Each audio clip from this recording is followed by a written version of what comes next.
Hello, it's Richard here from Equal 6. Welcome to another testing video. We're going to be testing this SCAR L build in FGE from Tokyo Marui. And yeah, basically we've gone and done level 9 on this, and we've also put this custom front end on it, so from Laylax for the SCAR. So we just thought we'd show you the full look there. Yeah. It's been really growing on me, so the longer this stays here, the more I just like the look of it. But yeah, I just think it's quite nice, sort of that LVOA type sort of style, isn't it? You know, that Predator, you know, look. So yeah, it's very nice. So yeah, internally we've got obviously the level 9, which is pretty much everything we can do internally for the SCAR. And we've also got the gold Epsilon trigger in the bottom there, so you can see that going on. So obviously internally it's everything Laylax Prometheus. Inside for SCAR, cylinder heads, cylinders, you know, barrel, hot rubbers. We've installed the Firefly hot rubber set. That's a customization choice, and that's what the customers chose. Yeah, trigger wise, obviously it's the gold Epsilon trigger, and motor, we went for a Nuprol high torque, and we've obviously shimmed accordingly, and gone for all the standard gearbox tests that we do. And in the back here we've gone for a customer's requested a Dean's mod. So it's important with these. We've seen quite a few posts actually recently online about them, people having issues with stock wiring getting caught and getting disconnected, or you know, just generally woes, you know, around this stock wiring area. The key with this is to leave all this intact. So so don't remove this fuse block, leave it in. The reason it's there is because it actually holds all this wiring neatly in line, going all the way down to the back. And then, yeah, just put your Deans on the end of it. If you want to defuse, yeah, defuse, right? But just extend and join the wiring so it's a one-piece wire as opposed to having a fuse in there. But obviously, if you cut here and shorten all of this, all that's going to happen is the customer has access now to wires going straight up here, and then they can either pull it and disconnect it internally at the middle section, or it's now loose and nothing's holding it in place, so that when you start doing things like this, moving the stock, and then you move the stock again, having a loose dangling wire out there is just, there's nothing to hold it in place. So then suddenly it's now got the ability, especially when you collapse, to now actually push this out this way, and then the customer has then the ability to do that. So remember that they're not techs, you know, so they're just out there enjoying and using the equipment. So so things have to be done to be user friendly, and yeah, unfortunately, like I say, it's common to sort of remove all this fuse box and then just put the actual Dean's connector onto the wiring, and it's a super easy way, and from a customer point of view, it obviously provides them a bit more slack here, whereas obviously sort of using this battery in here, it's quite tight, but like I say, this is the best way to maintain. Like I say, usually TM have done things specifically for reasons, and that's just one of them. So like I say, if anyone's out there doing the Dean's ones, we highly recommend leaving all this intact and just placing the Dean's on the end of it, and then it can all be neatly tucked in, and get going. So today we're just going to test on this 1300, but yeah, usually we recommend the Vapex Tech 1800s. They fit in really nicely. If you struggle a little bit and want a bit more room, there technically is a small tab in the bottom there that you can actually break out, and that gives you like another centimetre to actually put the battery into.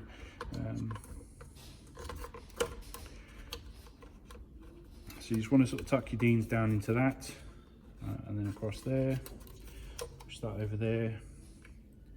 If you get your butt pad the right way around, and then just tuck your thing in like that. So you know, I mean, there is an act to it, but you know, it's the neatest way to maintain all of this wiring in the correct position, you know, so nothing ever gets caught and everything is smooth moving. So another thing that can happen is if you actually collapse the stock like this, sometimes you can actually push up the wiring. Again, it's difficult to say if that's related just to the fact that people are removing that fuse block, but yeah, that's another thing, and it's just making sure that everything stays, and if everything stays in the right position, you'll never ever have a problem. So which is, like I say, from our point of view, when we see people complaining about stuff like that, we have to wonder what they're doing their end, and unfortunately we can't see that and can't answer that for them. But you know, if you do have problems there, you're always welcome to give our workshop a call, and we can try and advise accordingly. But it is stuff that we'll address if you don't mean understanding standard servicing of these guns. So but yeah, overall the look of the gun is fantastic. So really nice. So we'll just get some testing done on this today. I thought I'd use this mag, so just because it actually looks quite nice, and it's the one that it comes with. So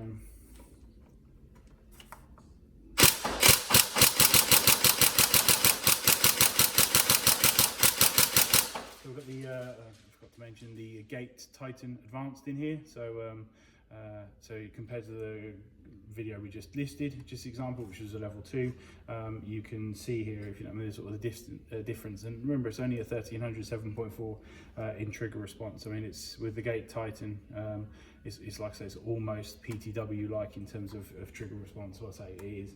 So.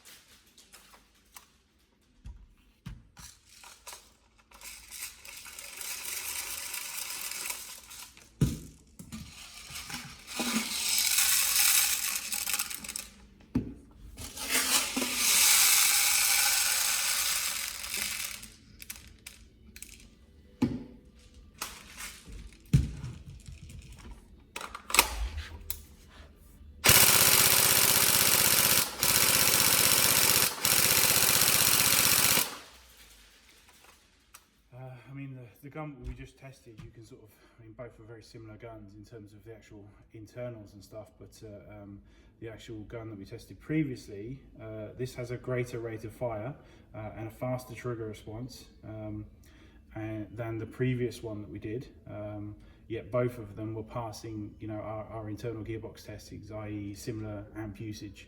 So we've managed to, and also this has a smaller battery. It's only 1300. So this gun has a faster, like I say, trigger response, rate of fire.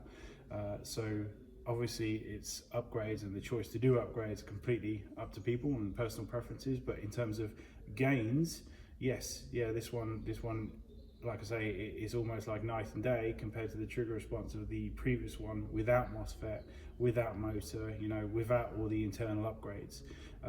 You know, so like I say, it's always up to people to decide whether they want to justify those purchases, because obviously different people have different disposable incomes. But you know, we feel like, you know, this level 9 compared to the other last video we just did of the level 2, it's just, hopefully you guys can see it, if you don't mean the difference, if you don't mean between the two. But this is just you know, rapid. So especially for one of these guns, which are meant to be a milsim training weapon type gun.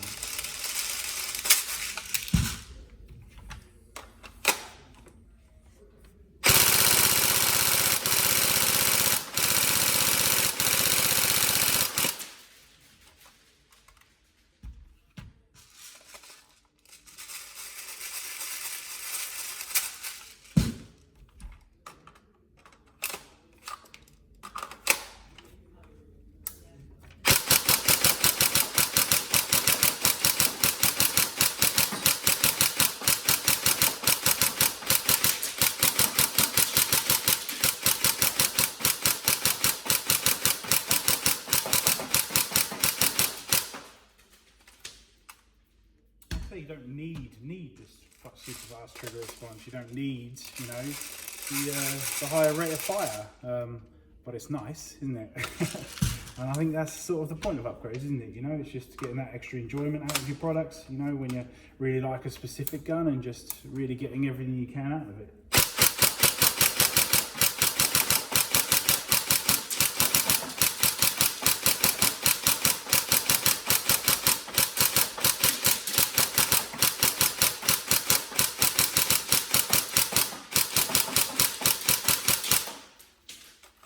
Technically, reaction time is a thing in Airsoft, so obviously it is, you know, if one person can react and physically pull the trigger and the gun actually fire physically faster and it reach the other person, you know, before he's, you know, pulled his gun and it runs at half the speed. There's technically an argument there, if you know what I mean.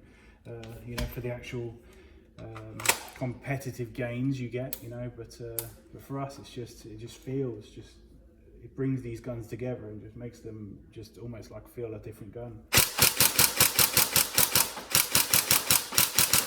I think I see a post the other day on one of the Facebook groups and stuff, and a guy was saying that he's tried one and it had a really slow trigger response. I'm like, well, yeah, compared to what? You know, yeah, if you pick a bog standard G&G up nowadays, you know, they're incredibly cost effective. So they've got ETUs built in, 11 volt, working 11 volt ready out of the box, you know, for less money than what these are. So there's always going to be a, you know, they're just really good guns, you know. And obviously if people are sort of going from them and that style of gun, ASG Evos, you know, as examples, had that kind of ETU MOSFET for years, yeah. And very quick trigger response. So so yeah, when you come over and you pick up a bog standard, yeah, Marui recoil, then yeah, it's going to feel like a much slower, sluggish gun. But that's not to say you can't do things to improve those, you know.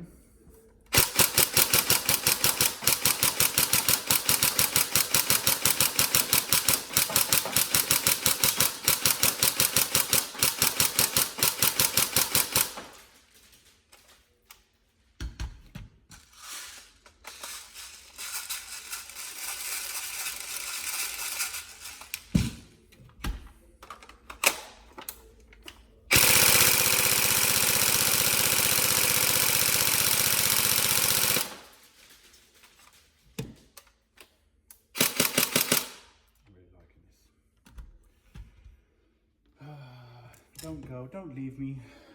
Cool. Well, yes, so it's gone over everything, and yeah, hopefully you enjoy it, and hopefully you're enjoying these videos. If you are, don't forget to like and subscribe. It all helps us, and maybe we can actually build this channel into something. So cool. Thank you.